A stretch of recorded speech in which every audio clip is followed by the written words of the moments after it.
How's your weekend, Sean? Did you catch any of the VFL? I did, yeah. I was at the Werribee game on the weekend, and then was glued to the Southport game after to see who the boys would be playing. So, pretty good weekend for the Werribee boys, wasn't it? And your week off, how's the body feeling leading into this weekend? Yeah, no, feeling great. We had a really good hit out last week. A few sessions, so it was nice to have the weekend off, but prepare mentally as well for what's to come this week. And I think at this stage of the year you want to be feeling really good, and luckily enough the medical team has got me to that point, so feeling great. Has it hit you yet that last 12 months ago you're preparing for a VFL grand final and now you're playing for an AFL preliminary final? Probably didn't hit me until the weekend watching my old teammates go out there in the prelim final and realise that was me 12 months ago. So it's funny how times change, and obviously for the better for me personally, but I'm just looking forward to this weekend. I'm trying not to look too far ahead or too far back, because then you might get caught up in the good or the bad stuff. So I'm pretty focused on today's session, and then we'll worry about the weekend as we come. Coming off a really solid performance against Port, how does that boost your confidence personally? Yeah, I think as a team we played exceptionally well, and also even so as a forward group, we've probably been building slowly throughout the year, and individuals have had their moments, but on the weekend, last weekend, we all seemed to put it together at the right time. So hopefully we can do that this weekend, and then another weekend after that. Did you catch the Brisbane game, and what did you think of it? Yeah, I did. Me and my wife sat down and watched it, and it was pretty good to watch, wasn't it? Obviously their second half is really great, and that should give them a lot of confidence, but we're pretty prepared for them, so look forward to it. Did you think you were playing the Giants halfway through the game? I don't think you can assume too much these days in footy, can you? Because I think they've proven it wrong. And in a few games this year, teams can get on pretty quick, goal, kick 5 or 6 goals in a row. So, they're pretty powerful up forward, and they obviously did that in the weekend. So, I was watching with a little cheeky grin on my face when they kicked, those 5 quick goals in the third quarter. But, you just never know in footy. So, Giants steadied, and they come back again. So, Expecting any one-on-one battles with Brisbane's backline? To be fair, we haven't looked too far ahead. I think we'll go through that over the next couple of days, and whatever they throw at us, we'll be ready. You've had some massive performances in finals, VFL, AFL level in particular. So, is it something about the big stage, the big moments that you just love to rise? I think everyone wants to, don't they?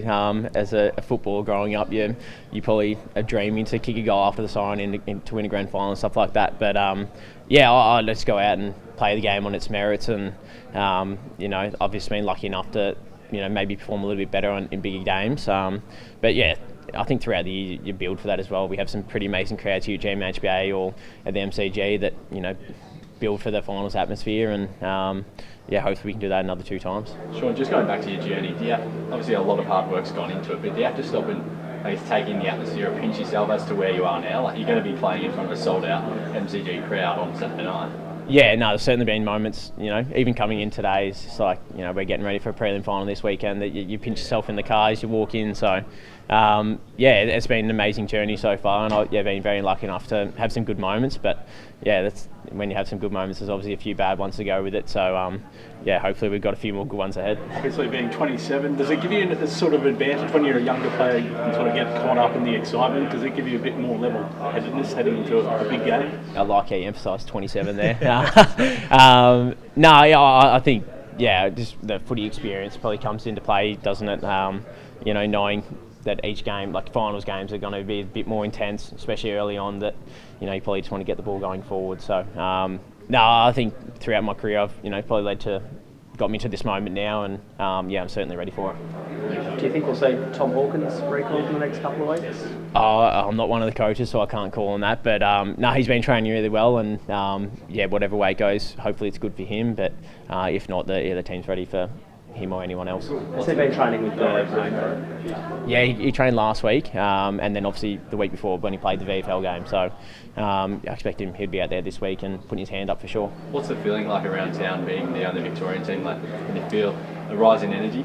Well, we're a bit away from Melbourne, aren't we, down in Geelong? But no, the Geelong community's been pretty amazing. Starting to paint it blue and white, which is really nice to see. And probably haven't put too much thought in it because Hawthorn just went out on the weekend. But hopefully the Victorian community gets around us and can really get us home. Obviously, a lot of the team featured in 2022. Do you pick anyone's brain, or do you sit down with someone and just chat about what that feeling was like? I think we talked as a whole group about it, really, especially us guys that haven't experienced it before. But they might come to us as well and just keep bringing that energy for them. We certainly will. We spoke, the academy group spoke with Tom Hawkins last week just about continuing to show up and prepare if you're playing or not. So that was really great to hear from his perspective because, he's, 2007, he didn't get the chance to play in the AFL Grand Final, but, obviously turned 9, 2011 he was. So, to have those different perspectives from one person, let alone, 25 others, is really great, and we'll certainly draw on those for sure. How do you deal with all the time off? Because you're coming from a very different base to the Lions, where it's effectively like one game in 4 weeks with the pre-finals guy as well. So it's not a lot of footy, whereas they've gone the other way and they've played the games. So what position would you rather be in? Ours for sure. No, purely because our bodies are going to be a bit more prepared in terms of we've had the rest, but our training is pretty intense and pretty elite. So as it's not like we haven't played a game in 4 weeks. We played a really good one against Port Adelaide 2 weeks ago, and I think our training stands up for game-like intensity as well. Just on the forward line, it's changed a little bit throughout the season. Obviously, we mentioned Tom Hawkins before. Do you think the mix at the moment is the best that you've had throughout the season?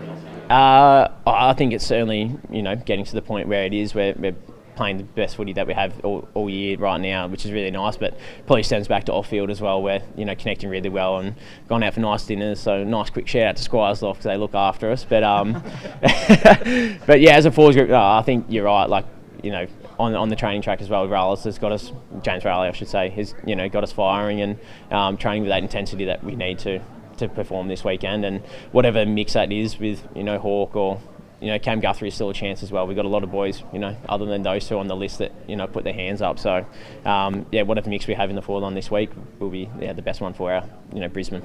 How do you deal as a group with the selection disappointment? Because obviously, in this case, there are, some options that could go either way. Some of those are quite sentimental options, really, for the club. So what do you do when those calls are made? Because it might be great for you, but you're surrounded by some pretty disappointed people this time of year as well. Yeah, no, great question.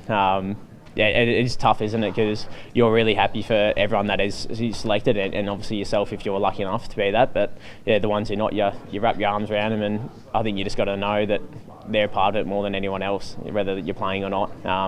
As tough as that might be as to take, it is that everyone's played a role, and I think we've spoken to Tom about that last week with the academy.